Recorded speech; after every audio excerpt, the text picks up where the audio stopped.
Hey, it's Jason here. I'm really excited to introduce a new car that I've added to the Land Rover collection that I have. If you're new to watching this, I have a small fleet of Land Rovers that I'm restoring, and the reason why I'm doing it, most of the ones I find are heavily modified, off-road, or rotting away, and I kind of have this vision of getting ones and keeping them as in stock and original shape as I can for years to come, and who knows, hopefully pass it along to my son. So 20 years from now, these vehicles will be really unique. This is a 1998 Land Rover Discovery LSE that I met a gentleman that bought it. He was one owner. He bought it in 1998, I assume, and he owned it all the way up until today, basically. He had it in Atlanta, Georgia for a lot of its life, and then he had a little cabin retreat in Maine where it stayed in a garage for the past 15 years, and he would drive it when he was at his place. When you think Maine and you think Land Rover, you think rot and rust, but this is a complete opposite. This truck is actually in better shape than the other D1 that I have. The other cool thing is it came with tons of history and paperwork of where everything was maintained on the vehicle. So I'm the second owner of a very well-maintained Land Rover Discovery 1. I'm going to pause the video and do a quick walkthrough. And with Land Rovers, you get very attached to them. And that was the case of this vehicle. He really wanted it to go to a home that could take care of it and keep the history of the vehicle continuing versus ripping it apart and putting a lot of abuse to the vehicle. This is basically going to live at my house here in Phoenix, Maryland. It will split its time depending on what I'm doing with it, under the carport or in the garage or sitting in the driveway if I'm driving on the weekend to different events that I might go to. But at the end of the day, nothing's going to change with the vehicle. I'm going to do some maintenance, I'm going to clean it, and I'm going to maintain it. I'm not going to modify it. This is a very nice example of the 98. You can see the stainless steel door handles. It has the grill guard on the front with the big Rally 3000 Hella lights.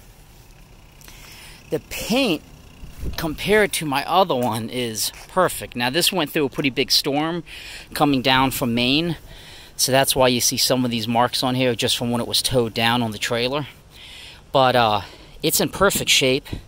I will probably use my tool like in the other video to put the identical OEM lettering back because it's kind of faded and cracked. Absolutely no major rust on the vehicle. There's some on the grill guard, which is to be expected. That's probably just over the years hitting things inadvertently on the highway or parking it and exposed it and it rusted. If you look underneath, you will see minimal chassis rust. This is going to get a wax oil treatment just like the other ones to keep everything really nice.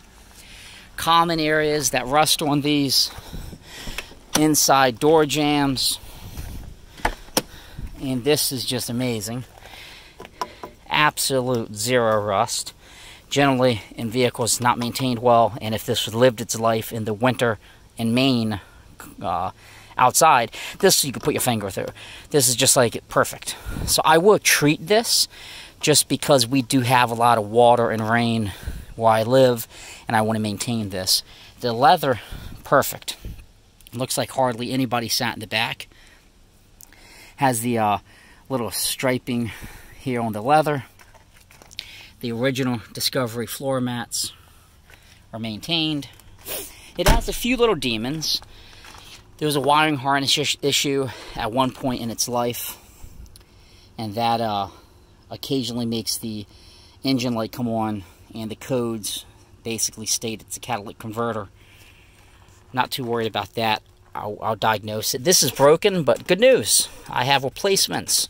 So I will replace that plastic just like on the other one with the OEM one. Perfect doors. Absolutely no issues with the doors there. Let's go ahead and walk to the other side. This is has an issue with the key fob. I had significant issues on my other D1 as well with the remote.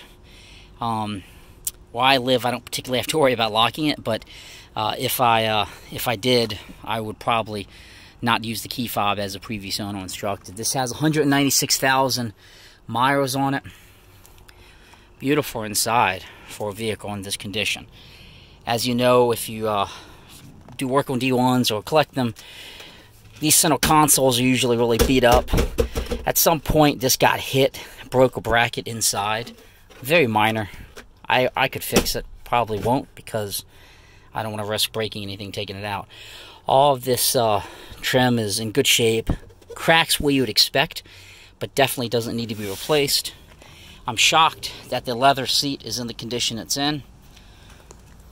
Absolutely no tears. And moving along to the back, again, no rust, original mats, great doors, and back. I have not tested the sunroofs because I don't want them to get stuck open. But I've replaced all of my sunroof regulators as well as the sills. So, you know, I'll test this for leaks just to make sure. But there's no signs of leaks looking at the headliner. The headliner has minimal sag. He did some pinning in the front. Nothing that bad. I can get that replaced at my shop that I use in the future. And the back of this Discovery 1, really good shape with the back bumper, no rust. The underside's really nice. I'll probably keep these stickers on the back. I think it adds some cool character and the history of the vehicle. Any that are coming off I might replace, like this one, but the other ones I'll probably just keep on there. I think it tells a cool story. And I'll add the Land Rover sticker. He had a car cover on here, which was nice of him. I'll use that when it's in the garage. If I keep it outside for whatever reason for an extended period being, you know, a couple weeks at most, I'll put my outdoor cover and put it under the carport to keep it protected.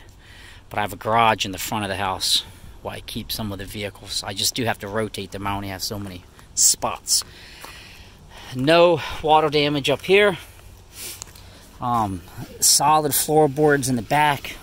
I could pull the carpet up and check, which I will. But this looks like a great find. And at the end of the day, it was not about buying this vehicle from the previous owner. It was about a commitment to keep this truck on the road. And on the road being, you know, to be able to show it and keep its history. It's not going to be a daily driver. It's going to get rotated in to keep it exercised. But this is going to be a vehicle that I'm hoping down the road people will say, wow, a Land Rover Discovery 1 still in existence that's not rotted away. But all the Land Rovers in my collection are not museum quality, meaning they're going to get used. They're going to be driven. They're going to go to coffee and cars. They're going to be shown. They're going to be maintained, but they're not going to be put in a showroom where nobody will see them. Who knows, maybe years down the road that will happen. But right now, I'm going to hopefully let me and my son enjoy it on the weekends. And that's the newest vehicle. So that's the 98 Discovery 1. It's added to my 99 Discovery 1, which needed a ton of work. The 2007 L322 and the 91 Classic.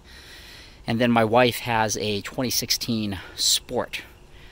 So you can call me insane for liking these vehicles, but where I live, the insurance is relatively cheap. I put these with a policy I have with Hagerty because they insure the value. I historic tag it because they're older than 20 years, so I only pay $25 a year for tags. No emissions, no inspection. And it's going to have a happy life here. I'm really happy that we were able to make this happen. I'm really happy to have it in this Land Rover collection. And I'll post more information. But there's not a lot that needs to be done here. You know, it really just needs to be maintained with a few minor things to fix up on it. I'm hoping to get it tagged in a week and get it out on the highway and do a really big test. Right now I can't drive it because I don't have plates on it in my name. Thanks for watching. Check out my blog, www.jamz, J-A-M-Z, that's J-A-M as in mom, Z as in zebra.net.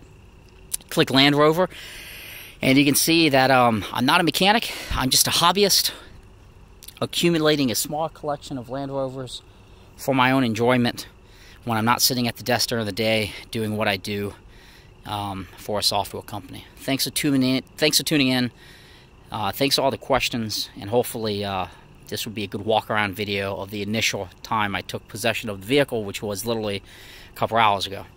And you can see it kind of evolve. Thank you very much, and we'll talk soon. Bye.